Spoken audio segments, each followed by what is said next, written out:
I will continue the discussion about optimal climate policy, turning the attention to uncertainty.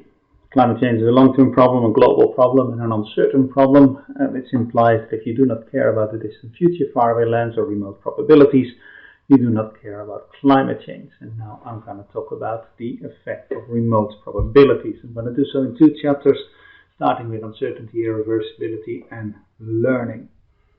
If you have a problem and you're not quite sure about its implications, then von Neumann-Morgenstern tells you that you should be interested in the expected damages.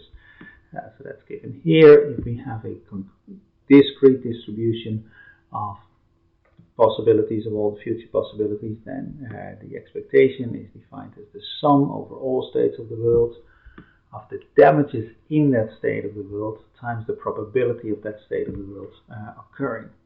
And then, of course, if you have a continuous distribution of the uncertainties, then you should take the integral rather than the sum. Now, this is a fairly trivial thing to say, but it has profound implications for climate policy because the probability density function of the social cost of carbon is right skewed. It's best seen in this light brown curve that the right tail is much fatter than the left tail. And the implication of this is that the mean, the expectation, is larger, substantially larger than the best guess. So we should not be focusing on trying to get all our parameters exactly right, but really what we should be focusing on is getting the distributions of these parameters correct, and then taking the integral over all that and calculate the expectation. Don't focus on what is going on in the middle of the distribution, but you need to take the entire distribution into account. That is, you need to consider the mean rather than the mode. This is a fairly simple thing to say, but for climate it is actually quite profound. There's other things that are important about uncertainty. If we do a cost-benefit analysis and we have a static problem and we know everything about the world, then the first order condition for optimality is that the marginal costs of our action, the marginal cost of greenhouse gas emission reduction, should equal the marginal benefits. Climate is not a static problem, climate is a dynamic problem. And in a dynamic problem, what the first order condition for optimality is that the marginal net present costs should be equal to the marginal net present benefits. But that's a simple equimarginal principle, just like in a static problem. Maybe harder to calculate, but the basic insight is the same. If we know the probability distributions in a static problem, then what we want to do in a cost-benefit analysis under uncertainty is to equate the marginal expected costs to the marginal expected benefits. Again, it may be harder to calculate these things, but the principle is the same. Things should equate at the margin. What should equate to the margin in this particular case is the expectations rather than the best guesses or the thing that we know for certain. Now, having said that, marginal cost should equal marginal benefits, marginal net present cost should equal marginal net present benefits, marginal expected cost should equal marginal expected benefits. You would think that if you have a dynamic problem with uncertainty, then marginal expected net present costs should equal marginal expected net present benefits in the optimum. Now, it is tempting to say that. It's a mouthful, but it's tempting to say that mouthful, but it's wrong. And it goes wrong if we have irreversibilities in our system and if we have learning in our system. And before we can understand that, I first need to speak a little bit about what do we mean by irreversibilities and what do we mean by learning. So an irreversibility essentially means that your current decisions have no implications for the future. That is, either they have no implication for the future, they just things disappear, things that you do today disappear tomorrow, or it may be that the things that you do today can be undone tomorrow without any cost. And in that case, you have a fully reversible decision. So either there's no consequences, the effect of your actions disappear, or they may still be there, but you can undo them without incurring any cost or making any effort or anything. If that is the case, then your dynamic optimization problem essentially becomes a series of static optimization problems, because there's no spillovers and therefore spillovers to the future, and therefore you do not need to take into account the implications of your actions for the future, or and vice versa. The actions that you will take in the future are independent of the stuff that you have decided today, because whatever you do today is not relevant for tomorrow.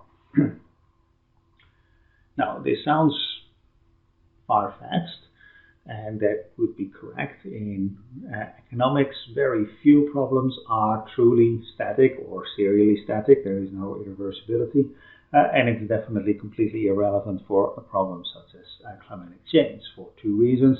One, carbon dioxide stays in the atmosphere for quite a long time, so essentially your emissions today cannot be reversed.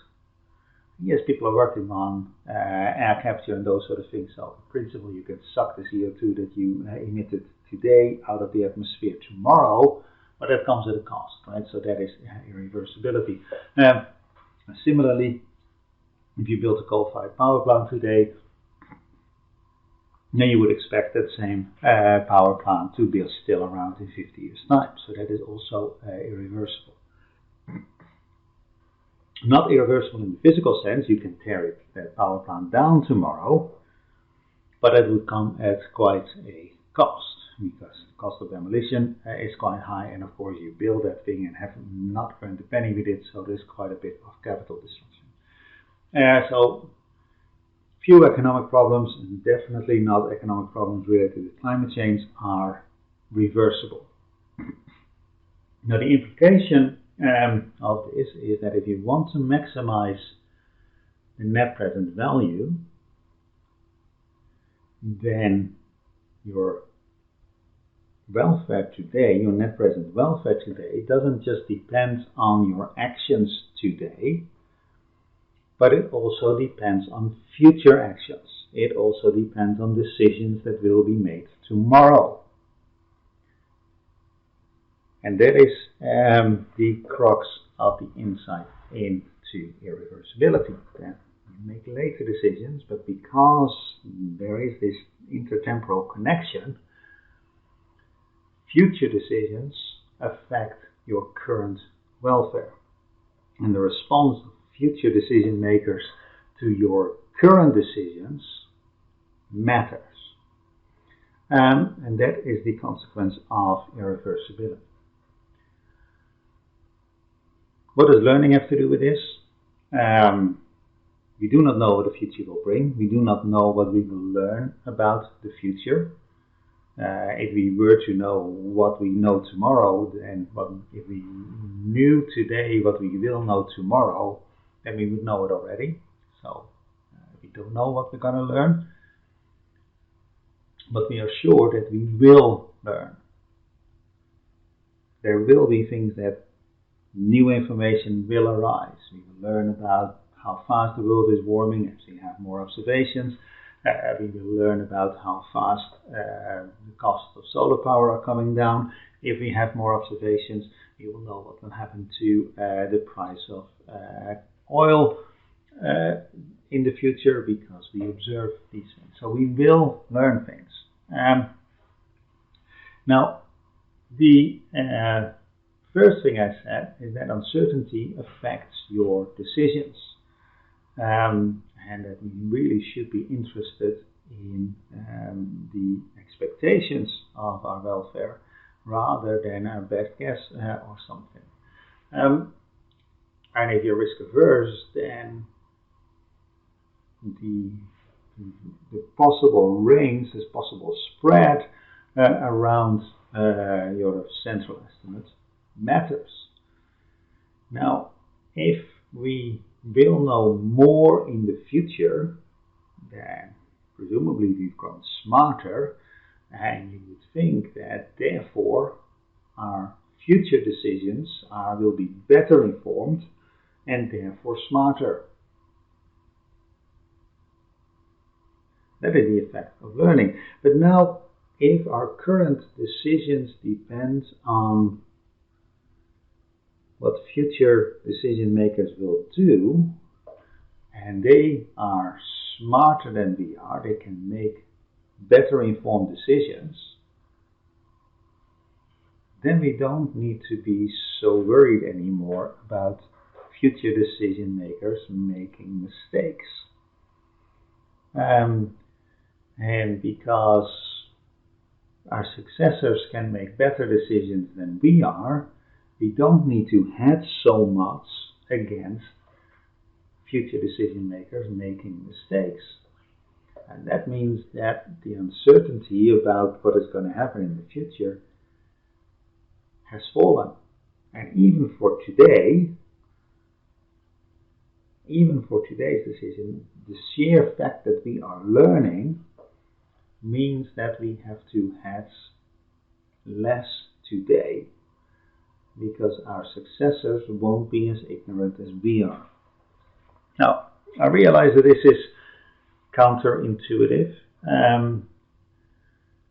In the book, there is a worked example where you can actually just work through the equations and see, yes, this really is the case. And I urge you to do exactly that, because the only way I think to learn this is to write down these equations and solve them for yourself and see, yes, this feedback. The fact that we're learning in the future actually affects our decisions today. Even if you don't know what we'll learn, it will still affect our decisions today. That, I think, is the best way of learning. Try to explain it here in an intuitive sense. I'm going to show you an example where it really, really matters. The main guys who sort of brought this to the attention of the climate community are Rich Richards and Alan Mann. Alan Mann, of course, has worked on this in other contexts as well. So does this matter? Well, yes it does. And this is an example that was developed by Charlie Kolstad, who you see here. So what we're looking at is two pictures. This is for a relatively high discount rate. This is for a relatively low discount rate. On the vertical axis, you're looking at a control rate. How much should emissions be reduced in the near term? That is what is going on. And for the low discount rate, you see that that is around 15.5%, and for the high discount rate, it's around 0.73%. So what you immediately notice is that if you have a lower discount rate, you care more about the future, therefore you impose a higher social cost of carbon, and therefore you cut your emissions more, right? 15.5% versus 7.3%. So that is the first thing you see in this graph. Now let's just focus on this one. In the top line, there is no irreversibility. Then here in this line, there's a little bit of irreversibility. And in this line, there is a lot of irreversibility. And then on the horizontal axis, at this point, there is no learning. And at this point, there is a lot of learning. And what you see is, as I just described, if there's no irreversibility in the system, then learning doesn't matter. Because essentially, if there's no irreversibility in the system, then current decisions do not depend on future decisions, and future decisions do not depend on current decisions. So the fact that future decision makers are smarter, better informed, less ignorant, doesn't matter. Right, so that is the first thing. Then if there's more reversibility or a lot of reversibility, then learning matters. You see that there's an obvious difference in the results between the three lines and for higher rates of learning, and it is exactly as I told you it would be, because future decisions are sharper, better informed. We need to have less today. Essentially, the uncertainty about the future has been reduced, even if we don't know how, it still has been reduced, and therefore we can relax. And optimal emission control falls substantially from more than 7% to 5%, or from more than 15% to 8%. So these things matter. Counterintuitive as they may be, they matter.